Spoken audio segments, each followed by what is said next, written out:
வணக்கம் ஃப்ரெண்ட்ஸ், நம்ம இந்த கிரேட்டிங் ஒர்க் எப்படி பண்ணியிருக்கோன்றதை இந்த வீடியோவில் பார்க்கலாம். ஃபஸ்ட்டு நம்ம சைட் மெஷர்மெண்ட் பண்ணிவிட்டு அதுக்கான மெஷர்மெண்ட்டை ஆட்டோகேட்டில் போட்டு நம்ம டிசைன் பண்ணிடணும். என்னென்ன செக்ஷன் எங்கெங்கே வைக்க போகிறோம், எவ்வளோ தூரத்தில் வைக்க போகிறோங்கிறத கரெக்டாக நம்ம முடிவு பண்ணிடணும்.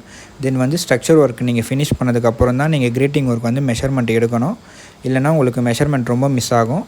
தென் நம்ம சென்னையிலேயே ஃபஸ்ட்டு டைம் சிஎன்சி யூஸ் பண்ணி இன்டர்லாக்கிங் மெத்தடில் இந்த கிரேட்டிங் ஒர்க் பண்ணியிருக்கோம். இதுக்கு முன்னாடி இந்த மாதிரி யாரும் பண்ணதில்லை. ஏன் நம்ம சிஎன்சி யூஸ் பண்ணியிருக்கோன்னா நம்ம ஒர்க்கு ஃபினிஷிங்காக. ஏன் நம்ம இன்டர்லாக்கிங் சூஸ் பண்ணியிருக்கோன்னா நம்ம ஒர்க்கு ஃபாஸ்ட்டாக ஃபினிஷ் பண்ணோம் அதுக்காக. அண்ட் கிரேட்டிங் ஒர்க்கு நம்ம கமர்ஷியல் ஏரியாவில் தான் மேக்ஸிமம் யூஸ் பண்ணுவாங்க. ஸோ உங்களுக்கு இந்த மாதிரி ஒரு கிரேட்டிங் ஒர்க் பண்ணால் நீங்கள் கண்டிப்பாக எங்களை காண்டாக்ட் பண்ணலாம். அண்ட் இதில் பார்த்தீங்களாலே தெரியும், நீங்கள் எல்லாமே இன்டர்லாக் பண்ணுற மாதிரி நீங்கள் மேலே வச்சு வெல்டிங் பண்ண மாதிரி தான் இருக்கும்.